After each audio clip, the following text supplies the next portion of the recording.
Merhaba arkadaşlar. Server'in mutfağına hoş geldiniz. Bugün sizlere yemek gibi de geçen semiz okması yapıyorum.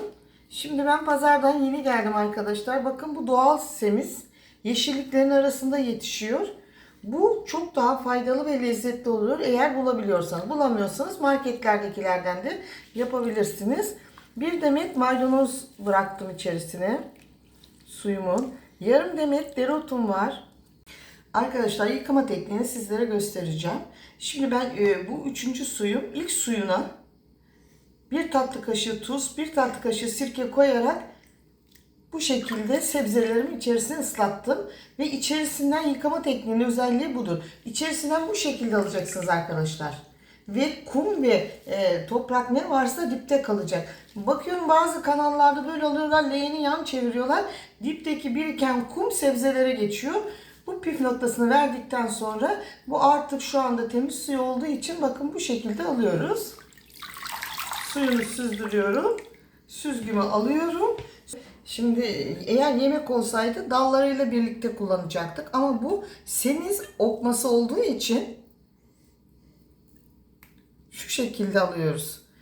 Kesinlikle bıçak kullanmıyoruz. Bakın bu taze dalları da çok değerli bizim için. Bu şekilde yapraklarını alıyoruz. Şu şekilde.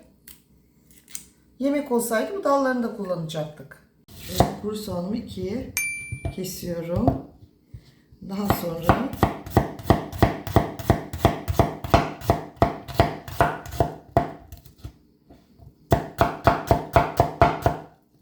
bakar mısınız arkadaşlar? Yerli domateslerimiz, tarla domateslerimiz çıkmış. Ne kadar güzel. Şimdi bunun kabuğu çok ince olduğu için arkadaşlar ben bugün kabuklarını soymayacağım. Eğer domatesinizin kabuğu kalınsa bakar mısınız şu güzelliğe? İnce olduğu için ben kabuklarını soymuyorum. Küçük parçalar halinde domateslerimizi de bu şekilde doğruyoruz. Küçük küp şeklinde bakın. Sivri biberlerimizi de bu şekilde doğruyoruz arkadaşlar. Şöyle çok da ince olmasın, içinde kaybolmasın. Bu şekilde. Kaç tane sivri biber kullandığımı açıklamalar bölümünde yazacağım. Lütfen açıklamalar bölümünü okuyunuz. Şimdi kırmızı biberlerimizi doğruyoruz. İçerisindeki çekirdekleri mutlaka alın. Şimdi ben yemekleri bu çekirdeklerini doğruyorum arkadaşlar. Yeni bir bilgi. Bu çekirdekler hücre yenileyiciymiş, kanseri önlüyormuş, tedavi ediyormuş. O yüzden bu çekirdeklerini yemeklere atmayın. Ama salata ve okmada bu çekirdekler olmaz. O yüzden onları arındıracağız çekirdeklerinden. Şu şekilde arındırdıktan sonra küçük parçalar halinde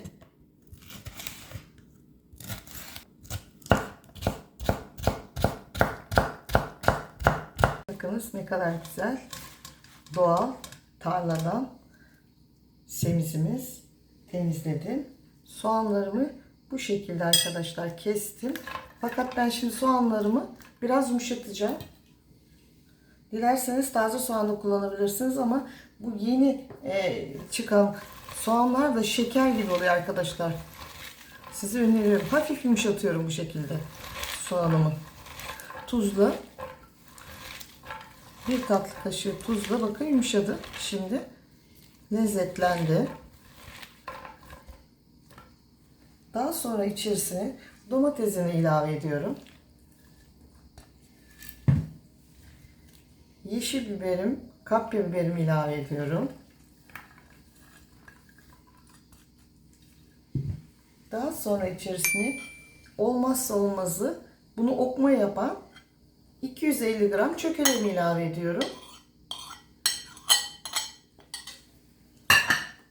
Şimdi bu çökeleği zeytinyağıyla önce bir güzelce sebzelerle karıştırıyorum ki en son içerisine semizimi koyacağım. Semizim ezilmesini istemiyorum çünkü. Bakın sebzelerle bir güzel şimdi bunu bu şekilde karıştırın.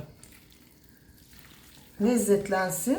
Hepsi biberin, domatesin, soğanın suyu birbirine geçsin. Şu anda bakın çok güzel oldu.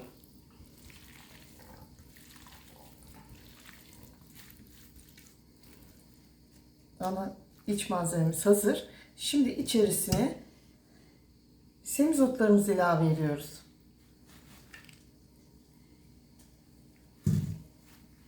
Bu aşamada çok dikkatli davranacağız ki semizlerimizin vitamini kaybolmaması için.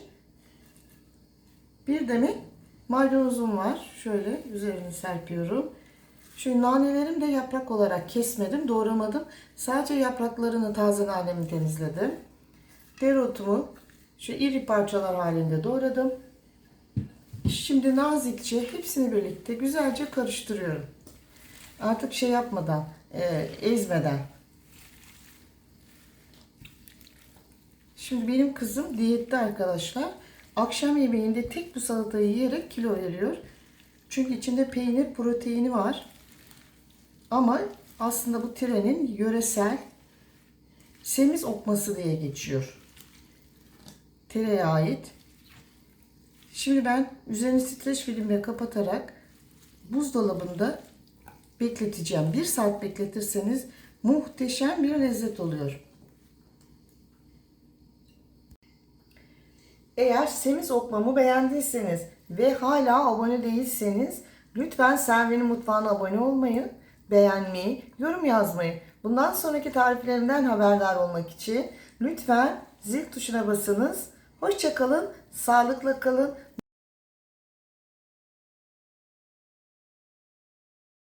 Şimdi arkadaşlar elimde eldiven var. Hijyen olması için eldiven giydim. Şöyle tabağıma buyurun. Deneyecek olan herkese afiyet olsun diliyorum. Bakar mısınız şu güzelliğe?